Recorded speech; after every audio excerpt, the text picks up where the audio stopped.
বেগম খালেদা জিয়া বাংলাদেশের রাজনীতিতে এক প্রভাবশালী নাম।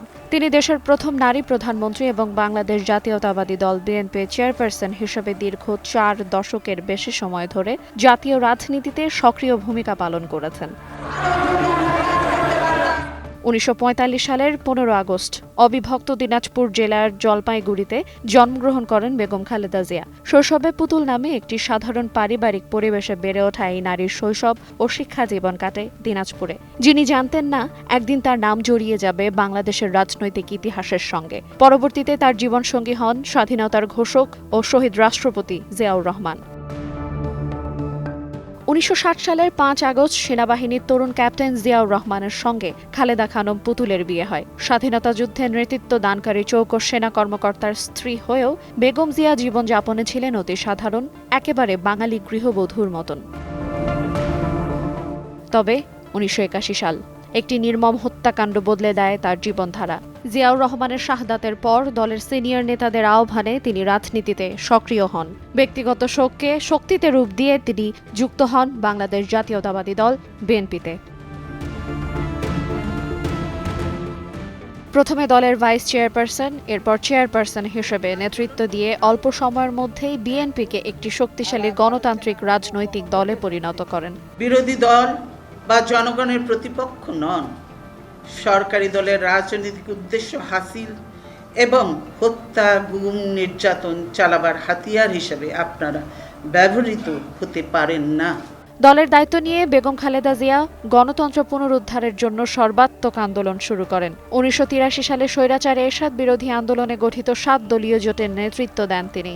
১৯৮৬ সালের বিতর্কিত নির্বাচনে বিএনপি অংশ না নেয়ার কঠোর সিদ্ধান্ত এবং এরশাদের শাসনের বিরুদ্ধে ধারাবাহিক আন্দোলনের নেতৃত্ব দেওয়ার কারণে তাকে ১৯৮৩ থেকে ১৯৯০ সাল পর্যন্ত কয়েকবার আটক করে তৎকালীন স্বৈরাচার সরকার। আন্দোলন দিনে দিনে বেগবান হতে শুরু করে। বেগম খালেদা জিয়ার নেতৃত্বের দূরদর্শিতায় সে সময় বিএনপির সহযোগী সংগঠন জাতীয়তাবাদী ছাত্রদল সারা দেশে ৩২১টির মধ্যে ডাকসু সহ ২৭০টি ছাত্র সংসদে বিজয় লাভ করে, যা গণ আন্দোলনকে আরও শক্তিশালী করে। ১৯৯০ সালের ৬ ডিসেম্বর প্রবল গণ অভ্যুত্থানের মুখে এরশাদের পতনে তার নেতৃত্ব ছিল অবিস্মরণীয়। দীর্ঘ আন্দোলনে গণতন্ত্র প্রশ্নে লড়াই সংগ্রামে বেগম জিয়া আপোষহীন নেত্রীর খ্যাতি লাভ করেন। এক নায়কতন্ত্র, স্বৈরাচার ও ফ্যাসিবাদের বিরুদ্ধে তার জোরালো অবস্থান ছিল অতুলনীয়। ১৯৯০ সালে স্বৈরাচার পতন বাংলাদেশের রাজনীতিতে এক নতুন সূচনা। এরশাদের পতনের পর ১৯৯১ সালের ২৭ ফেব্রুয়ারি পঞ্চম জাতীয় সংসদ নির্বাচন অনুষ্ঠিত হয়। এতে ৫টি আসনে প্রতিদ্বন্দ্বিতা করে সবকটিতে বিপুল ভোটে বিজয়ী হন বেগম খালেদা জিয়া। সেই নির্বাচনের সংখ্যাগরিষ্ঠতা অর্জন করে বিএনপি। নির্বাচনে বিজয়ী হয়ে সরকার গঠন করে বেগম খালেদা জিয়ার নেতৃত্বে বিএনপি। বাংলাদেশের প্রথম নারী প্রধানমন্ত্রী এবং মুসলিম বিশ্বের দ্বিতীয় নির্বাচিত নারী সরকার প্রধান হন বেগম খালেদা জিয়া। দেশের রাজনৈতিক ইতিহাসে এক অনন্য ব্যক্তিত্ব বেগম জিয়া শুধু বাংলাদেশের ইতিহাসেই নয়, বরং মুসলিম বিশ্বেও একজন পথিকৃত নারী সরকার প্রধান হিসেবে বিরল মর্যাদা অর্জন করেছেন। তার নেতৃত্বে দেশে পুনঃপ্রতিষ্ঠিত হয় সংসদীয় গণতন্ত্র। পরবর্তীতে ১৯৯৬ এবং ২০০১ সালেও আরও ২ দফায় দেশের সরকার প্রধান হিসেবে দায়িত্ব পালন করেন বেগম খালেদা জিয়া। তার শাসনামলে শিক্ষা, অবকাঠামো উন্নয়ন, নারীর ক্ষমতায়ন ও বেসরকারি খাতের প্রসারে বিভিন্ন উদ্যোগ নেওয়া হয়। আন্তর্জাতিক অঙ্গনে তিনি পরিচিত হন একজন দৃঢ় অবস্থানের নেতা হিসেবে।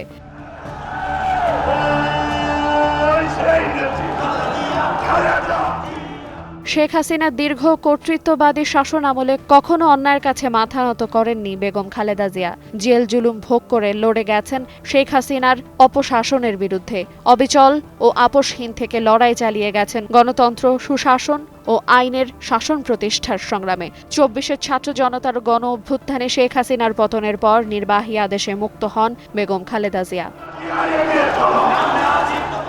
তবে এই দীর্ঘ পথ চলা সহজ ছিল না দক্ষিণ এশিয়ার অবিসংবাদিত এই নেত্রীর।